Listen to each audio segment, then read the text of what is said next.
Thank you, Erica. Isn't she wonderful? We look forward to her, we hope, serving in elective office someday as well. I'm going to introduce our final speakers for the night, and it's a bit of a cliche, but I really think we may have saved the best for last, because, you know, sometimes when you go to a conference like this, you hear a lot of speeches, you hear a lot of words, and they're very eloquent, they're very articulate, and we appreciate all of the speakers who are going to be here this weekend. We will have over 90 speakers, and I think one of the finest lineups in all of American politics will be here this weekend. And we're grateful for all of them, for all their witness. But you know what? Sometimes we are called upon, not all of us, but most of us, at some time in our lives, will be called upon to witness our faith with our deeds and not with our words, and with our sacrifice rather than our lips. And our final speakers for this evening have done just that. Jason and David Benham are former professional baseball players, and they're nationally acclaimed entrepreneurs who went into the real estate business and have been, in a very short period of time, named among Inc. magazine's fastest growing private companies, Ernst & Young's Entrepreneur of the Year finalists, Franchise 500's top new franchise, Wall Street Journal's top real estate professionals in the country, and Business Leader Media's top 50 entrepreneurs in America. Because of their business acumen and success, they became so well known for their remarkable business success in the real estate industry that HGTV contracted with them to make a reality show that was scheduled to debut in the fall of this year. But as you well know, that show was abruptly canceled, really, I think just a few weeks ago, because of their commitment to biblical values and their belief in Orthodox Christianity. They immediately found themselves in the middle of a cultural storm, one of the lead stories in America today at the intersection of business, faith, and popular culture. But they decided not to back down, but to fight for our values. And they appeared on the Today Show, on CNN, on Fox News, on ABC's Nightline, on Good Morning America, and they unapologetically, and I would say on behalf of all of us in our community, with a grace and a dignity and a mercy that was really remarkable. And since that show was canceled, and this goes to show you how God takes what the enemy meant for evil and turns it for good. Since that show was canceled, they have only become more prominent.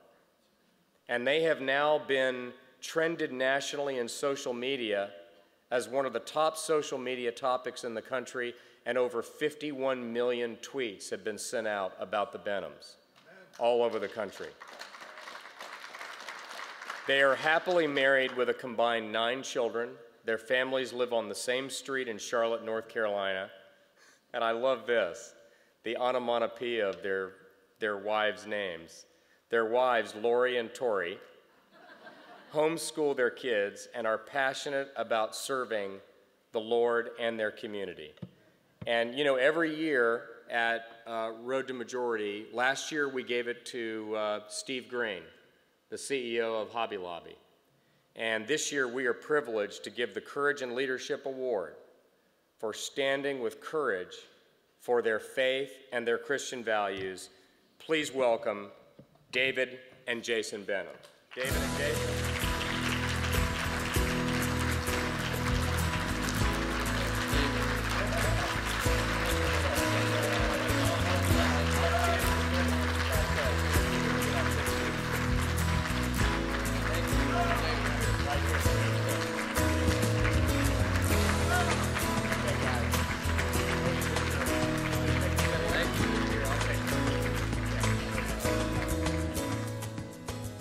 What an honor to be honored with the Courage and Leadership Award. It's funny because as I'm listening to Ralph speak, I flash back to that afternoon that we got a text. Jason and I, we were actually filming, and I get a text in my back pocket, and I look at it, and it says from our show executive, a couple of executives, and I would like to hop on a conference call with you guys. And I thought, oh boy, this is going to be bad. I was kind of used to this because my brother's mouth has always gotten me into trouble. So I had a feeling something was coming down. I was the one that spoke at a prayer event in 2012 before the Democratic National Convention, crying out to God, asking Christian leaders to get on their faces before God in the spirit of 2 Chronicles 7:14.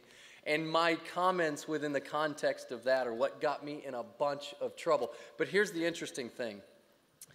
Well, before I even say that, I want to tell you, Jason, when we heard from HGTV when they said, we're not going to continue with this show.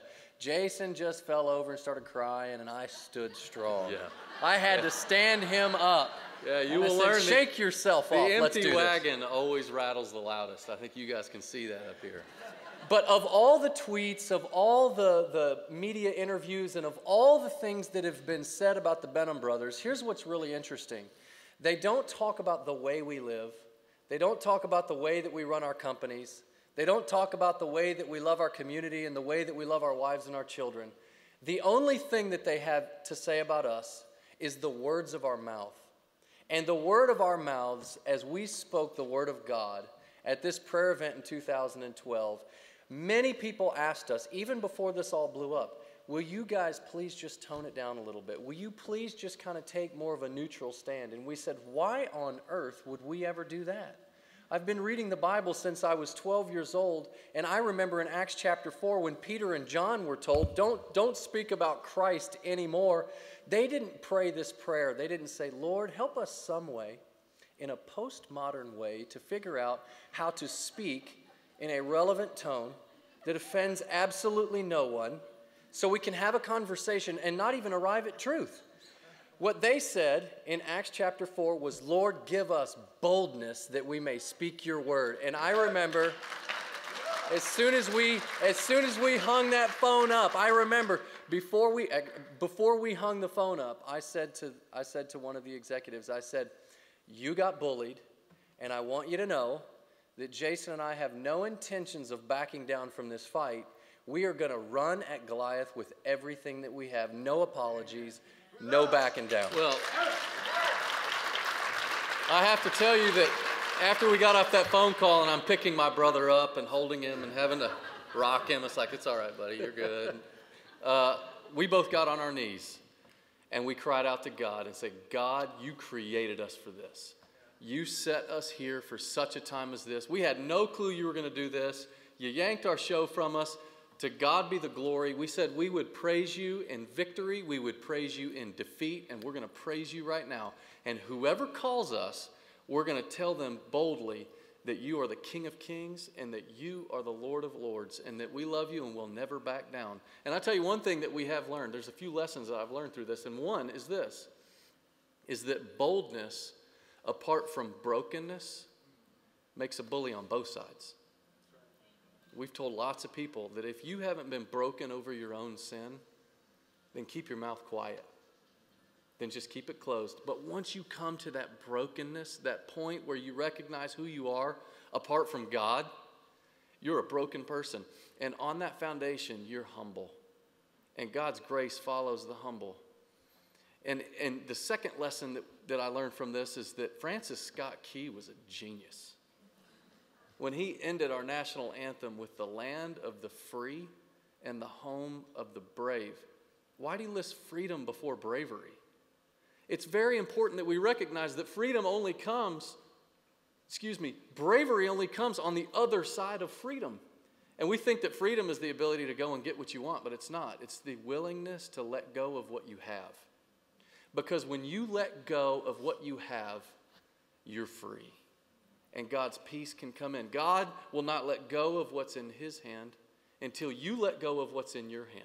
And when you do that, you'll have his peace. And on that freedom, you will be as bold as a lion, and everybody will be wondering, how in the world are you willing to say what you say? So we absolutely am. So we specifically had to decide, When HGTV came to us, as a matter of fact, several networks came to us. We received an offer from another network even bigger than HG, but we chose to go with HG for family-friendly programming. It turned out real well for us. So what so when we chose to go with HGTV, we made it very clear. We talked to our wives, we talked to our kids, and we said, listen, we are not going to change who we are. We are not going to change what we believe the moral fabric of this country. We believe that the moral fabric of this country is what has made us great, and we are not going to change at all, no matter what the pressures come. So we had already crossed this bridge in our mind, and we let it go. So we didn't want it to lose the show, but when the show left us, we were totally free. And standing upon that, we were brave enough by God's grace, because I know how he thinks, we were brave enough to stand where God would stand. And we just celebrated, well, not celebrated, we just remembered June the 6th, 1944. We know what happened at D-Day. We know what happened on Omaha and Utah Beach. There's something about those men that our dad taught us when we were kids. And he said, boys, don't you ever run from bullets. You run toward the bullets. There are cultural bullets flying all over today, especially at Religious Liberty. And what's happening right now is many spiritual leaders, elected leaders, they are running from bullets. But there's a remnant of people that are ready to stand and say, I'm not running from these bullets anymore. I want to take this beach and see that our nation return back to its roots. Let me end with this. I'm reminded of Miriam Ibrahim. As we're sitting in here in this air-conditioned room and we have our lanyards on and our suits, and all I'm thinking about is hitting a steak after this. She's sitting in a cold, dark prison cell on a hard floor with a chain on her leg, holding a little infant right now. That's someone who was willing to let go of it all so that she could stand for her faith. And just like in the movie Braveheart, when all the Scottish army was standing there and they all had their gear on, and they were lined up and they were unified and they were ready to fight, but not a single one of them wanted to fight. And then as William Wallace and a few men rode in on their horses with blue face paint on, they were ready to pick a fight. And what I see before me right now are a bunch of people with some blue face paint on. So let's go get it. All right. Yeah. Man, thank you.